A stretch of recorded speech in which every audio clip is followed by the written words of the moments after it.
Bonjour à tous, j'espère que vous avez passé une très belle semaine malgré les orages un peu forts.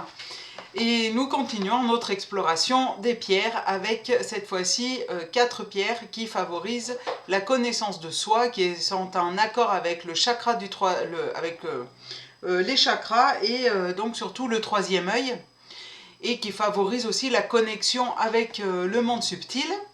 Je vous présente l'émeraude, la goshénite,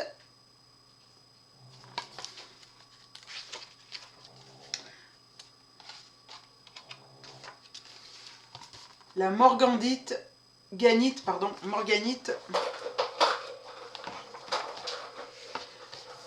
et la iolite. Voilà, aujourd'hui nous parlons du secteur nord-est, la connaissance de soi. Et donc cette connexion au troisième œil, à la vue, c'est l'émeraude, c'est la pierre qui est en relation avec la vue, le chakra du troisième œil, la connaissance universelle. Alors, pour parler de la connaissance de soi, il n'y a pas mieux, hein, je crois. Voilà. La goshénite, elle, c'est plutôt, elle inspire la loyauté, la concentration, elle fluidifie les relations. Alors là, on va pouvoir peut-être aussi la retrouver en sud-ouest, hein, puisque, comme je vous l'ai dit, le sud-ouest, c'est les relations amicales et amoureuses. La morganite, elle, est une pierre puissance pour les relations d'aide. Elle est toujours sagesse intuitive reliée au troisième œil. Alors ces pierres-là, vous pourrez toutes les mettre ensemble dans votre secteur nord-est. Elle permet de développer la patience, le respect de soi et des autres, et la tolérance. Alors là, c'est pareil, on est en plein dans la connaissance de soi.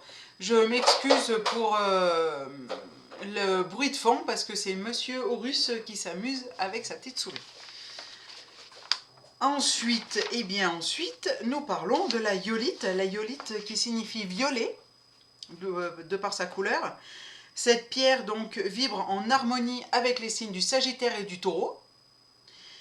Et elle est aussi reliée au chakra du troisième œil. Elle contribue à l'ouvrir en produisant une énergie électrique dès qu'elle se connecte à votre aura. Elle ouvre la pensée, l'imagination, la clairvoyance.